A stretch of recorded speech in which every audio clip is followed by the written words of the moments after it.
আমাদের অধিকার আদায় আমরা রক্ষা করা নাগরিকের দাবি হওয়া উচিত। সেখানে এতজন উপায় না, ঠিক আছে মানলাম আপনার এলাকায় যে একটা সেতু বানাবে, দেশের যে গুরুত্বপূর্ণ নদী সময়ের উপর যে সেতু হবে, এগুলো এইচএসসি পড়ার পরে যারা ডিপ্লোমাতে ভর্তি হয়ে গেছে এবং 4 বছরের মূলত 17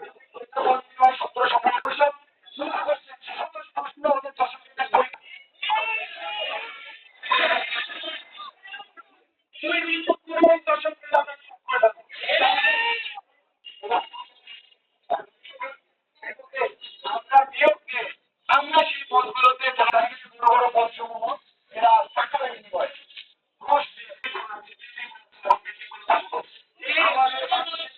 মানুষের কবিরা চালগুলো আমরা এইভাবে চালগুলো করতে পারি না।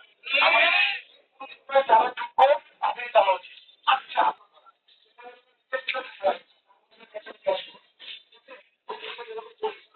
করতেছি ভাই, আমরা এখন ক্লাস শেষ করে এখন না যে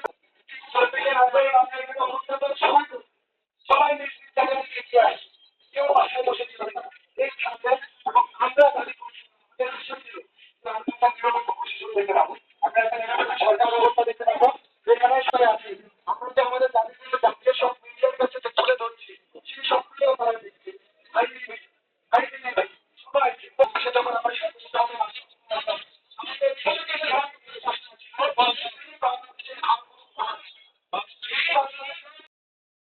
তিন দফা দাবিতে প্রথম দাবি হচ্ছে গিয়ে 2013 সালে আমরা জানি যে ডিপ্লোমার আন্দোলন করে 100% কোটা নিয়ে দশম গ্রেড দখল করে রাখছে।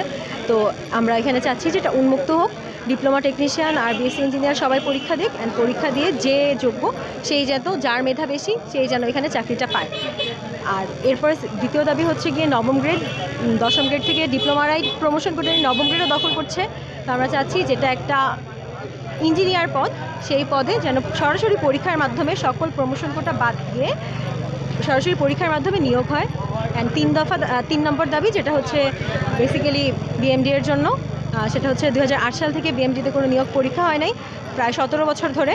তো এর মাধ্যমে আমরা বুঝতে পারছি যে 17 বছর ধরে এখানে যারা দশম গ্রেড থেকে ডিপ্লোমারাই প্রমোশন নিয়ে নিয়ে উপরের পদগুলোতে যাচ্ছে, তো আমরা একটা সরকারি প্রতিষ্ঠানে গিয়ে কোনো পিওর ইঞ্জিনিয়ার পাচ্ছি না, বিএসসি ইঞ্জিনিয়ার পাচ্ছি না, আমাদেরকে কথা বলতে হচ্ছে কিছু ডিপ্লোমার সাথে।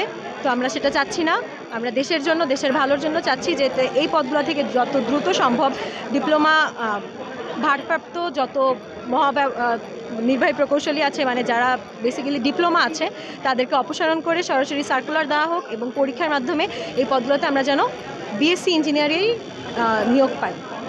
মেইনলি দাবি হচ্ছে যেটা নবম গ্রেডের যে অ্যাসিস্ট্যান্ট ইঞ্জিনিয়ার পদ, সেটা হচ্ছে মেইনলি আমাদের বিএসসি ইঞ্জিনিয়ারদের পদ, কিন্তু যারা মানে ডিপ্লোমারা যারা দশম গ্রেডে ঢুকে তারা হচ্ছে মানে ভারপ্রাপ্ত দায়িত্ব নিয়ে নবম গ্রেডে চলে যাচ্ছে, আর তারপরে তারা স্থায়ীভাবে থেকে যাচ্ছে।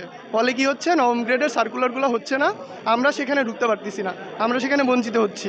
তো এই কারণে আমরা মেইনলি এই দাবিটা নিয়েই আসছি যে যাতে তাদের সেই পদায়নটা বাতিল করা হয় এবং নতুন সার্কুলার দেওয়া হয়, ঠিক যেমনটা নিয়ম ছিল, এবং সেই সার্কুলারে যাতে আমরা বিএসসি ইঞ্জিনিয়াররা ঢুকতে পারি, যাতে আমাদের প্রতি এই অবিচারটা না হয়। আরও একটা বিষয়, দশম গ্রেডে টেকনিশিয়ানদের জন্যে কোটার সিস্টেম আছে, যেটা আমরা একদম বিরোধিতা করছি, কারণ ওরাই পরবর্তীতে প্রমোশন পেয়ে নবম গ্রেডে চলে যায়। তো এইটা যদি দশম গ্রেডেই আটকাইতে আমরা না পারি, তাহলে নবম গ্রেডে তো আটকেতেছে না।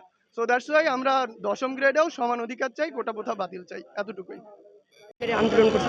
আচ্ছা, এই আন্দোলন আমাদের হচ্ছে জুলাইয়ের পরে যখন আমরা দেখতেছি আমাদের ইঞ্জিনিয়ারিং সেক্টরে বৈষম্য এখনো রয়ে গেছে, এই বিষয় নিয়ে কোনো কথা বলা হচ্ছে না বা বৈষম্য এখনো ঠিক হচ্ছে না, তারপর থেকে আমাদের আন্দোলন চলমান, এটা চলতে থাকবে যতদিন না পর্যন্ত আমাদের অধিকার বা আমাদের দাবি আদায় না হবে, ততদিন পর্যন্ত চলতে থাকবে। রাজপথে থাকবো ইনশাল্লাহ, আমরা আন্দোলন চালিয়ে যাবো।